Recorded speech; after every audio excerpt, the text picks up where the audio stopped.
ईश्वर कौन है, कहाँ है, कैसा है, इन प्रश्नों का उत्तर वही पा सकता है जो अपने भीतर बाहर फैले संसार को अच्छी तरह समझ सके। और ईश्वर से जुड़ने का सबसे सरल मार्ग है संगीत व नृत्य। रोज की तरह हम नृत्य साधना करें और खुद को प्रभु के नाम में विलीन कर दें।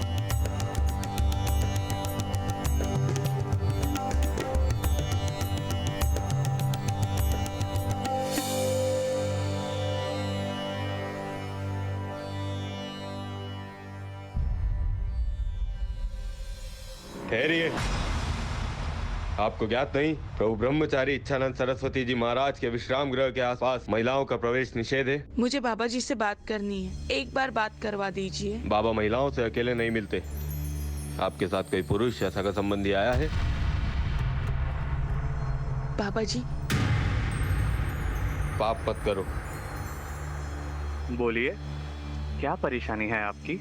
बाबा जी, मैं आपकी बहुत बड़ी भक्त हूँ। आपके आशीर्वाद से मैंने और मेरे पति ने बहुत तरक्की की है। हाल ही में हम लोगों ने एक घर खरीदा है। हम चाहते हैं कि आप हमारे घर आके पूजा करें। हम आपके साथ ही गृह प्रवेश करना चाहते हैं। आप अपने पति को हमारे पास भेज दीजिए, हम अवश्य चलेंगे। ठीक है।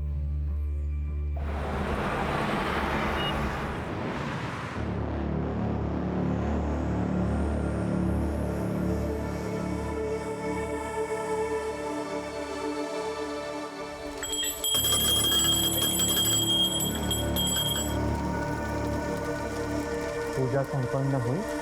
अब हम आपसे विदा लेते हैं। बाबा जी, इतनी कड़ी धूप में आप वापस गाजियाबाद जाएंगे, वो भी खाली पेट?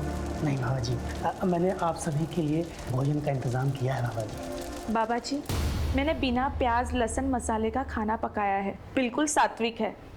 अगर आप भोग लगाएंगे तो हम सब खाना खा पाएंगे।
एक पाखंडी बाबा द्वारा धर्म और आस्था के नाम पर कलंकित करने वाले किस्से तो बहुत देखे होंगे आप, लेकिन जो आज आपने देखा वो किसी अपवाद से कम नहीं। एक बहुत ही सोची समझी साजिश के तहत एक धर्म गुरु को कलंकित किया जा रहा था। इसमें कितना सच था, कितना झूठ, कौन था अत्याचारी, क्या था अत्याचार, ये एक ऐसा केस था जो गाजियाबाद का मशहूर केस बनकर सामने आया और ना जाने कितने घिनौने जुर्म का पर्दाफाश कर दिया।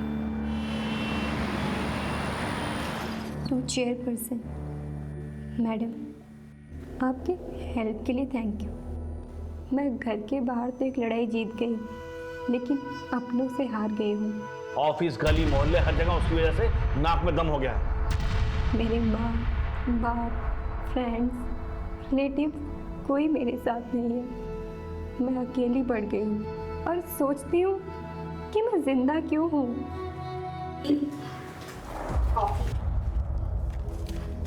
क्या छिपा रहे हो? दी, ये आप लिख रही हो जो अपने स्कूल की टॉपर, अपने कॉलेज की टॉपर, अपने कॉलेज यूनियन की प्रेसिडेंट रह चुकी है। दी, you were an inspiration to everyone. थी, हूँ नहीं। अब तो ना मेरे पास जॉब है, ना मेरी लाइफ है और ना ही पैसे हैं। दी, मेरी मानो तो आपको पापा की बात मान लेनी चाहिए।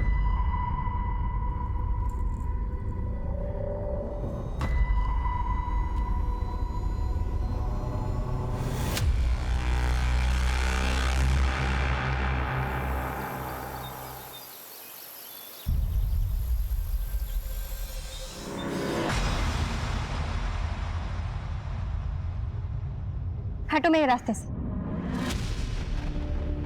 देखो रितु, मैं फिर तुम्हें कह रहा हूँ, केस वापस ले लो, तुम्हारी लाइफ फिर पहले जैसे नॉर्मल हो जाएगी। तू हटेगा मेरे रास्ते से या मैं पुलिस को बुलाऊं? उम्र भर अपने भाई की तरह जेल में सड़ेगा। हटो।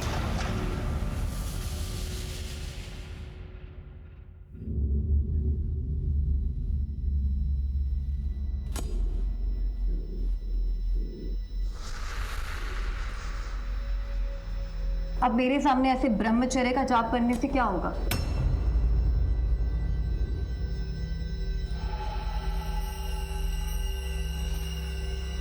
आपकी मनसा क्या है? आपको मैंने कितना समझाया लेकिन आप तो माने ही नहीं। आप तो अपनी भक्ति और शक्ति से सबके दिल जीतते रहे। ऐसे थोड़े ना चलता है। मैंने अपना शरीर लुटाया है, ऐसे थोड़ी ना चुप रहूंगी। लीजिए, अगर ये चुप बैठ भी गई तो हम चुप नहीं बैठने वाले। क्यों गजेंद्र? मैं चुप नहीं हूँ बाबा जी, वीडियो क्लिप न्यूज चैनल्स भेजने को तैयार है। कुछ एमएमएस भी भक्तों तक वायरल हो जाएंगे। फिर तो प्रभु देवता से दानव कहलाएंगे। आपको क्या चाहिए? सिर्फ 4 करोड़।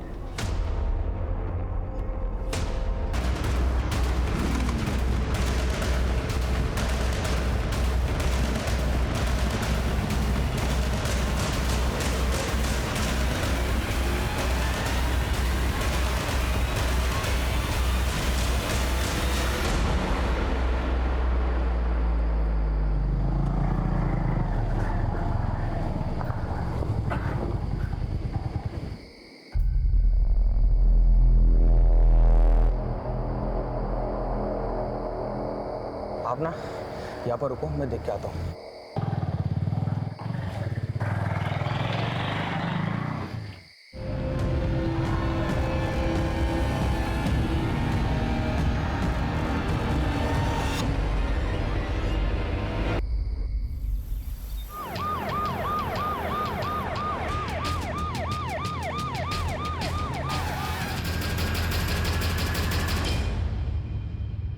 पर मुझे लग रहा है इस सब में दीपेश या उसकी फैमिली का इन्वॉल्वमेंट हो सकता है, क्योंकि ऋतु बादल की वजह से उसकी फैमिली को काफी जिल्लत झेलनी पड़ी थी। क्या नाम था लड़के का?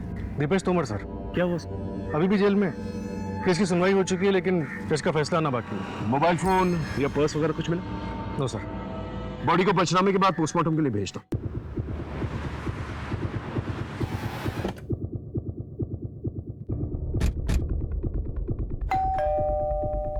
सर हम क्यों उस लड़की को मारेंगे या मरवाएंगे? हमारे बेटे की जो जिंदगी बर्बाद होनी थी वो तो हो ही गई। सेशन कोर्ट ने तो अपना फैसला सुना दिया, आप हाई कोर्ट में अपील कर देते। वैसे भी ऋतु तो मर चुकी है, आप कोई ना कोई जुगाड़ करके अपने बेटे दीपेश को जेल से निकलवा लेते। हम कुछ नहीं करने वाले सर। ये दीपेश के साथ फोटो में ये शख्स कौन है? ये मेरा छोटा बेटा सर्वेश है, केरला गया। हम आयुर्वेदिक दवाई के थोक विक्रेता हैं, वही लेने गए। जरा फोन लगाइए इसे। लगे लगे।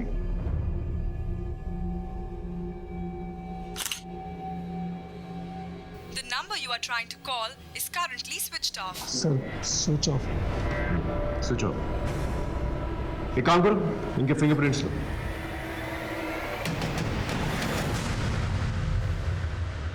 इस सर्वेश का मोबाइल सर्विलेंस में डालो और उसके कॉल रिकॉर्ड्स निकालो और उसके फोटोज खबरी नेटवर्क पे डिस्ट्रीब्यूट करो। Right sir. अपने एक आदमी को तोमर के घर के आसपास नजर रखने के लिए करो। Okay okay sir. ये ऋतु के माँ बाप से बात हुई? उन्हें पुलिस स्टेशन आने के लिए कहा है सर।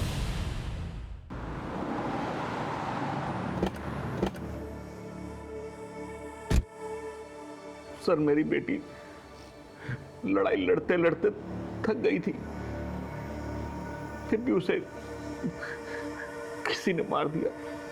हमारी ऋतु बचपन से ही दिमाग तेज और निडर लड़की थी, लेकिन इस रेप केस वाली घटना के बाद उसे और हमें सबको तोड़ के रख दिया था सर। उसने कुछ बताया था कि उस रात कहाँ गई? उससे ज्यादा कुछ पूछते नहीं थे सर। उससे कुछ पूछते तो वो जल्दी चिढ़ जाते थे। मेरी बेटी अंदर से बहुत ही टूट गई थी। सर, ये लेटर रितु दीदी के डेस्क से मिला था।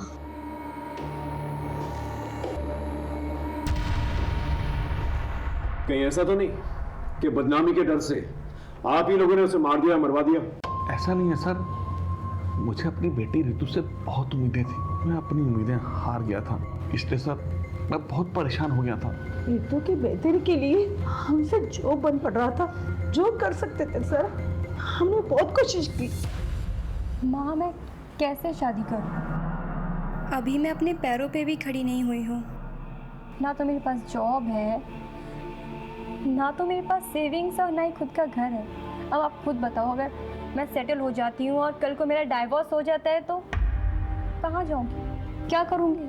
अरे तुम लोग तो ऐसे बात करो जैसे कि इस रेप की घटना के बाद कोई भी लड़का उतावला हो रहा होगा इससे शादी करने के लिए। हर जगह से रिजेक्शन आ रहा है। आखिर तुझे जरूरत क्या थी ये केस करने की? पापा, वो मेरा कलीग था, हमें क्लाइंट पीपीटी रेडी करनी थी। अब मुझे क्या पता था कि वो मेरी ड्रिंक स्पाइक कर देगा और मेरे साथ वो सब कुछ करेगा। अब मैं बाहर वालों को क्या बोलूं जब आप लोग ही मुझ पे ट्रस्ट नहीं करते? ऐसा नहीं है सर कि हम अपनी बेटी रितु पर ट्रस्ट नहीं करते थे, लेकिन लोगों की बातों और उनके तानों ने हमें फ्रस्ट्रेट कर दिया था सर।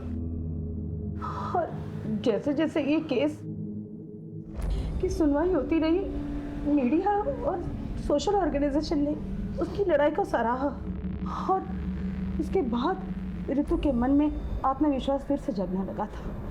फिर सर हमने उसे नए सिरे से सब कुछ करने को कहा। देख बेटा, जो मैं तुझे उपाय बता रहा हूँ ना, उसे मान।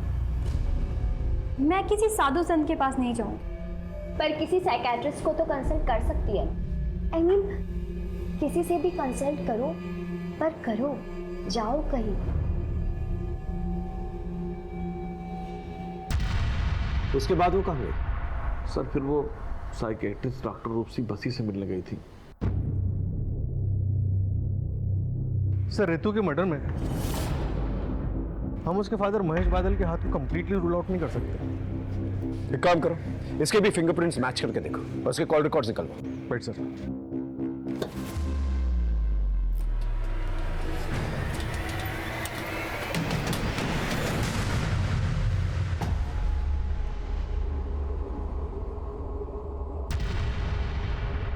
पिछले महीने का चढ़ावा आप पहले ही ले जा चुकी हैं। अब जो कुछ भी जमा पूंजी है यही है। प्रणव, ये हमारे आश्रम के गहने पैसे हैं, ये हम ऐसे ही किसी को नहीं दे सकते। आप रहेंगे, आपकी आस्था रहेगी, तभी तो ये आश्रम रहेगा।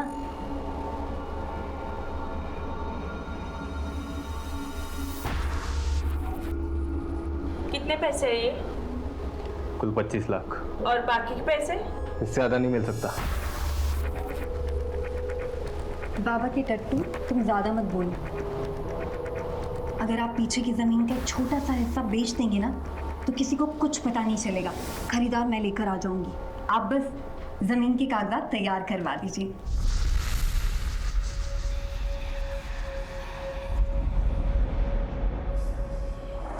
हाँ जी, मैं रितु बादल की साइकेट्रिस्ट हूँ। रितु मेंटली बहुत स्ट्रांग थी, मेडिटेशन और रनिंग से वो क्विकली रिकवर कर रही थी। डॉक्टर, आज तो रनिंग करते वक्त मेरे पीछे मेरे रेपिस्ट का भाई पड़ गया था। व्हाट? लेकिन मैंने उसे डांट कर भगा दिया। मैंने बोला कि मैं पुलिस में कंप्लेंट कर दूंगी। That's great. ऐसे ही अपनी जीने की चाहत और जोश को बनाए रखो। बस 3-4 सेशन और फिर तुम्हें मेरे पास भी हफ्ते में 2 बार आने की जरूरत नहीं है, महीने में 1 बार आ जाना। एक्चुअली मैं भी आपको यही बताने वाली थी कि अब आगे से मैं आपके पास नहीं आ पाऊंगी, क्योंकि मुझे मेरे स्पिरिचुअल गुरु मिल गए हैं। उनसे बातें करना, उनकी बातें सुनना मुझे बहुत अच्छा लगता है। उस गुरु के बारे में कुछ बताया था उसने? वो कौन था, उसका नाम क्या था? Ichhanand Saraswati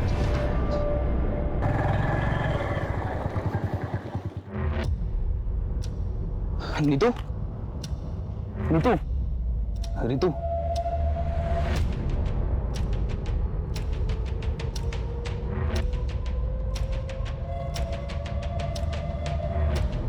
Ritu, I am sorry.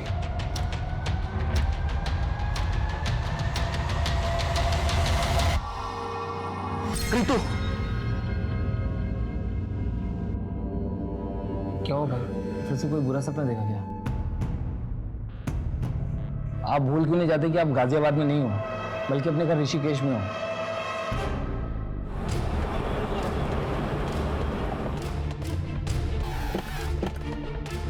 कोई कहता है नौकरी परेशान कर रही है, कोई कहता है पत्नी परेशान कर रही है, कोई कहता है माँ बाप परेशान कर रहे हैं, कोई कहता है बच्चे परेशान कर रहे हैं।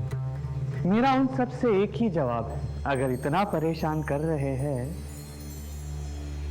तो आप लोगों को नीचे बैठना पड़ रहा है। जी ऋतु बादल आपकी शिष्य थी मतलब?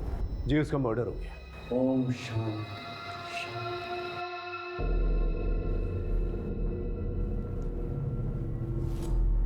कब? 3 दिन पहले। बहुत तेजस्विनी थी वो, बेहद दुखद समाचार है। वो प्रभु के पास बहुत ही दुख दुविधा की घड़ी में आई थी। बाबा जी, मुझे लगता है कि मेरे आसपास सब फेक है, कोई अपना नहीं है, कोई मुझे लाइक नहीं करता, कोई लव नहीं करता, करेगा भी नहीं और जरूरत भी नहीं। आप पहले अपने आप से प्रेम करो, because you are your best company. आप अपने सबसे अच्छे साथी हैं, सबसे अच्छे प्रेमी हैं। उसके बाद वो हमारे आश्रम में रोज आती, सत्संग के समय महिलाओं के खेल में खूब नाचती और हमेशा खुश रहती। उसके बाद मैंने सुना कि वो भोजनालय में अपनी सेवा देती, बागबानी करती, चिड़ियों को दाने डालती। जब उसने आश्रम आना बंद कर दिया तो आपने उसके माँ बाप से पूछा नहीं कि वो क्यों नहीं आ रही? ये तो खुला आश्रम है, ना किसी को आने की मनाही है ना जाने की।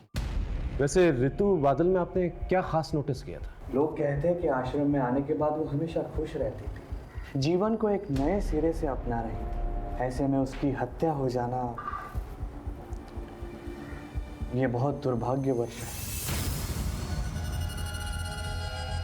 आज के जमाने में बाबा कितने भी अच्छे, मुझे विश्वास नहीं। आपने एक आदमी को इस आश्रम के पास तैनात रखा। ये सर्वेश के बारे में कुछ पता चला? नहीं सर, उसका फोन भी बन जा रहा है और वो घर पे भी नहीं है। एक काम करता हूँ, दीपेश से मिलने के लिए, उससे पूछताछ करने के लिए जेल में एक एप्लीकेशन डाल और ये पता करो ये सर्वेश दीपेश के साथ मिलकर जेल में कुछ प्लान तो भी कर। Right sir.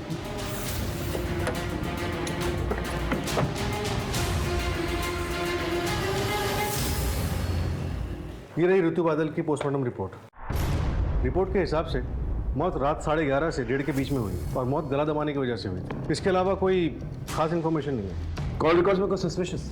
नो सर, लेकिन ऋतु का फोन मौत के ठीक 1 महीने पहले से दिन में काफी टाइम के लिए बंद रहने लगा। लोकेशन चेक किया? कहाँ ऑन हुआ, कहाँ ऑफ हुआ? सर बाबा के आश्रम में ऑफ होता था और घर में ऑन होता था। सर हाँ सर, ये रहे फिंगरप्रिंट रिकॉर्ड्स। ओके, इसके मुताबिक ऋतु के गर्दन पे जो फिंगरप्रिंट्स मिले वो उसके माँ बाप से मैच नहीं करते और ना ही दीपेश के बाप से मैच करते हैं।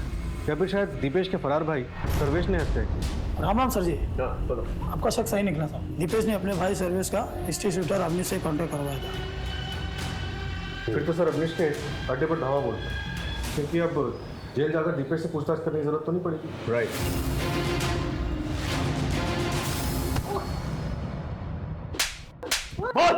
बता दो सब सर्वेश मुझे मिला था और उसने ऋतु बादल को मारने की बात भी किया था मुझसे। तूने उसे मार डाला? नहीं, मैंने नहीं मारा था, क्योंकि एक रोज पहले वो मुझे एडवांस के पैसे देने वाला था, लेकिन पैसे लेके वो आया ही नहीं। फिर दूसरी सुबह हमें पता चला कि उस लड़की की मौत हो गई। सच बोल रहा? भगवान की कसम साहब, सच बोल रहा हूँ। ये सर्वेश तुमर के बारे में पता कर।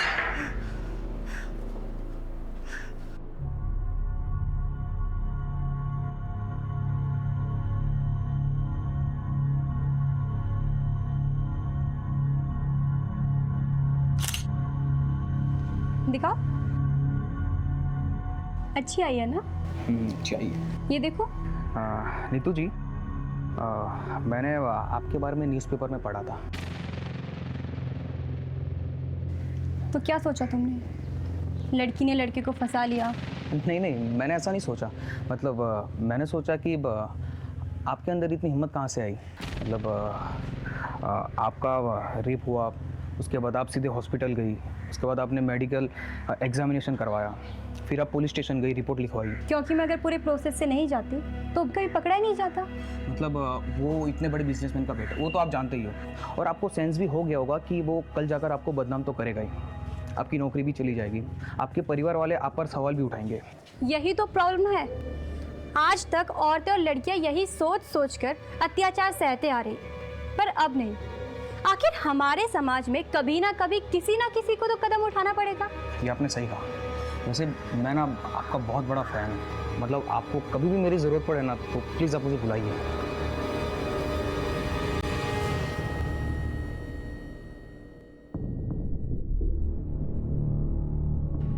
ऋतु बादल ने AA एंटरप्राइजेस के खिलाफ केस दर्ज किया, लेकिन क्यों? ऋतु ने मुझे बताया था कि ऑफर लेटर मिलने के बाद जब वो दूसरे दिन जॉब ज्वाइन करने गई तो उन्होंने उसके साथ वियर्ड बिहेव किया। आई एम सॉरी ऋतु, कंपनी ने आपकी जॉब अपॉइंटमेंट होल्ड पर कर दी। But why? वेल, हमें पता चल गया कि तुम्हें पिछले जॉब से क्यों निकाला गया था। ओह, जस्ट बिकॉज मैंने अपने एक कलीग पर रेप केस फाइल किया। आपने भी मेरा करेक्टर सर्टिफिकेट बना लिया। आपने एक बार भी ये नहीं सोचा कि शायद वाकई मेरा रेप हुआ था। अजी मेरे साथ है, कल आपके साथ भी हो सकता है। I can understand Ritu, but frankly speaking her company के टॉप मैनेजमेंट मर्द होते हैं एंड ऑफ द रिकॉर्ड हमारे MD को तुम्हें अपॉइंट करने में रिस्क लग रहा है। सीरियसली? आपकी कंपनी तो अपने आप को वीमन फ्रेंडली क्लेम करती है ना, लेकिन आज पता चला आपकी कंपनी की पॉलिसीज भी ड्यूबियस है और आपकी कंपनी भी बाकी की कंपनियों की तरह हिपोक्रेट है। आपने बिल्कुल अच्छा नहीं, मैं आपको ऐसे नहीं छोड़ूं। मैं इस कंपनी को कोर्ट में सू करूंगी।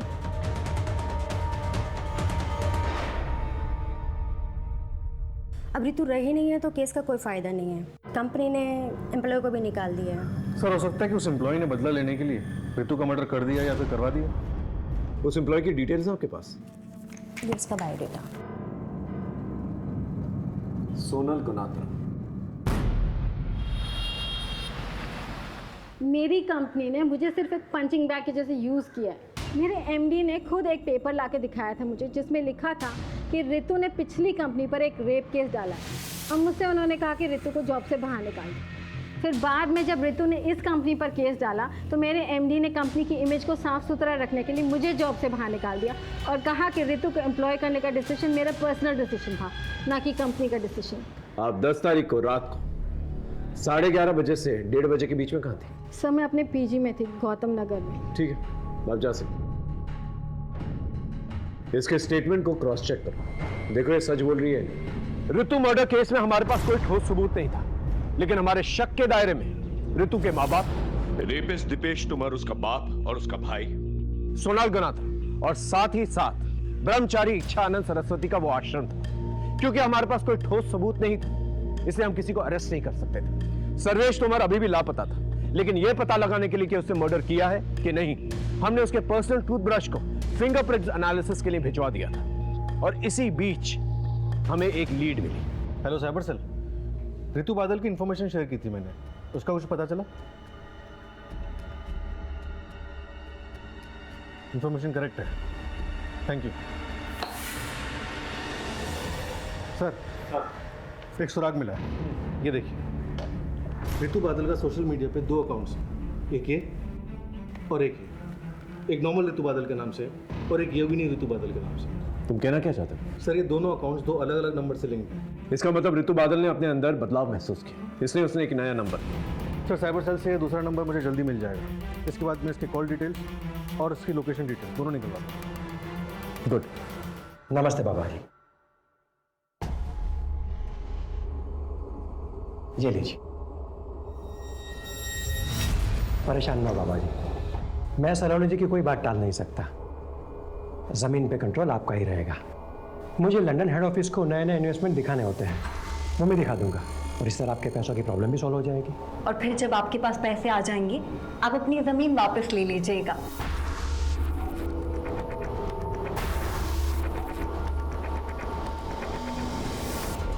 सर, ये देखिए ऋतु के दूसरे नंबर के कॉल रिकॉर्ड्स। ये नंबर ऋतु की मौत से 10 दिन पहले लिया गया था। और सर ये देखिए 10 तारीख की शाम 6:30 बजे ऋतु को किसी आनंद प्रसाद नाम के आदमी ने फ़ोन किया था और उसके बाद 10:30 बजे रात को उसका फ़ोन लोकेशन आनंद प्रसाद का घर दिखा रहा है और फिर आधे घंटे बाद उसी एरिया में उसका फ़ोन स्विच ऑफ हो जाता है और 15 किलोमीटर दूर ऋतु की मौत। एक काम कर, इस आनंद प्रसाद की डिटेल्स दिखा। Okay sir.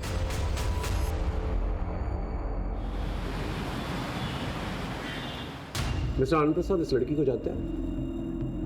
हाँ हाँ, ये तो वही लड़की है जो मेरे पास जॉब के लिए आई थी। Hello sir. बैठो बैठो। आप मिलने के लिए बहुत डेस्परेट थे मिस रितु? एक्चुअली सर, आपकी कंपनी की अपॉइंटमेंट के बारे में मुझे आज ही पता चला, तो मैंने सोचा कि वैकेंसी फुल होने से पहले मैं आपसे आके घर ही मिल लूँ। कितनी देर तक थी आपके घर पे? तकरीबन आधे घंटे में।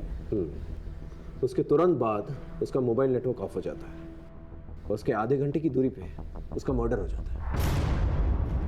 क्या बात कर रहे हैं आप? मैंने तो उसे जॉब पे रखने का मन बना लिया था। ठीक है, थैंक यू वेरी मच, आप जा सकते हैं। सर वैसे तो ये आनंद प्रसाद एमडी है, लेकिन मुझे इस पे भी शक हो रहा है।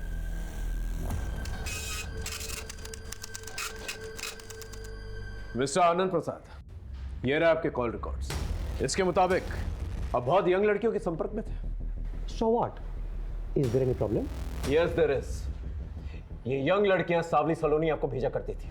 रितु को भी सावली सलोनी ने आपको भेजा था और सावली सलोनी खुद जिस्म फरोशी के लिए जेल जा चुकी है। अब आप सच बताएंगे, क्योंकि रितु बादल का मर्डर हो चुका है जो आपके घर आई। बोलिए। रितु एक एस्कॉर्ट थी और सावली सलोनी उसकी एजेंट। ये बात आपको रितु ने बताई? जी नहीं, सावली सलोनी ने बस यही कहा था कि पहले वो नौकरी की बात करेगी फिर समझ में आएगी। जॉब तो तुम्हें टिप समझ कर दे दूंगा, लेकिन जिस सर्विस के लिए पैसे लिए हैं वो तो शुरू करो। कौन सी service? Body to body service. आपको कोई गलतफहमी हुई है। मुझे सलोनी जी ने यहाँ सिर्फ और सिर्फ जॉब के लिए भेजा था। लेकिन तुम्हारे 1 घंटे के लिए उसने मुझसे 40,000 लिए हैं। So don't waste my time baby. रुको। जब तक ये केस सॉल्व नहीं हो जाता ना, आप हमारे मेहमान बने रहे।